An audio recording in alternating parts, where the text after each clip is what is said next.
So hello guys म फर्स्टमा नै भन्न चाहन्छु होइन यो भिडियो चाहिँ स्पेसली त्यस्तो केटीहरूको लागि अथवा मेरै यसकै मान्छेहरूको लागि भनौँ जसको चाहिँ हल्का ब्राउन स्किन छ। आज चाहिँ म मेरो फन्नी स्टोरी भनौँ कि अलिक दुःखदायी स्टोरी भनौँ। त्यो टाइममा चाहिँ मलाई अलिक दुःख लाग्थ्यो तर अहिले चाहिँ सम्झिँदा चाहिँ त्यो स्टोरी फन्नी लाग्छ। त्यही भएर म यसलाई नाम दिन चाहन्छु फन्नी प्लस दुःखदायी स्टोरी विथ मी होइन। म चाहिँ आफ्नो स्टोरी सुनाउन जाँदैछु कि यो भिडियोमा चाहिँ। सो पहिला चाहिँ कस्तो हुन्थ्यो भन्दाखेरि तर अहिले चाहिँ म फर्स्टमा चाहिँ मैले एकछिन बिचमा काटेँ ल। म चाहिँ अहिले चाहिँ के भन्न चाहन्छु भन्दाखेरि जति पनि यो इफेक्ट जुनले बनाउनु भयो नि थ्याङ्क यू सो मच जसको कारणले चाहिँ हामी जस्तोलाई चाहिँ अलिक कन्फिडेन्ट मिल्छ कि भिडियो अगाडि आउने मतलब स्क्रिनमा अगाडि आउने होइन।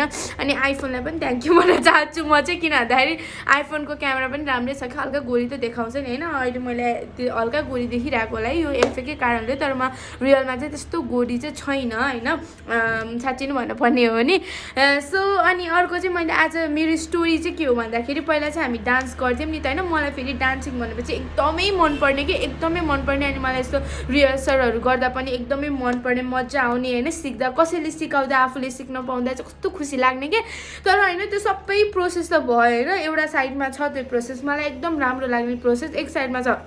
अनि अर्को प्रोसेस भनेको जब मेकअपमा आउँछ नि मेकअप भनेपछि मलाई यस्तो ट्रमाटाइज हुन्थ्यो नि, म त के भन्नु र नि हेर्नु है। अब मेजोरिटी विन्स भने जस्तै अब हाम्रो फेरि हाम्रो ग्रुप चाहिँ फिक्स नै थियो कि डान्समा चाहिँ, डान्स कुनै स्कुलमा प्रोग्राम हुँदा चाहिँ डान्स गर्ने ग्रुप चाहिँ यो नै है भनेर फिक्स नै थियो। अनि त्यसमा चाहिँ मेजोरिटी केटीहरू हाम्रो साथीहरू, फेरि मेरो साथीहरू सब गोरी क्या, सब गोरी क्या। फेरि कस्तो गोरी थियो आफू हेरी त उनीहरूको अगाडि त फोटो नि खिच्न मन नलाग्ने त्यस्तो हुन्थ्यो क्या।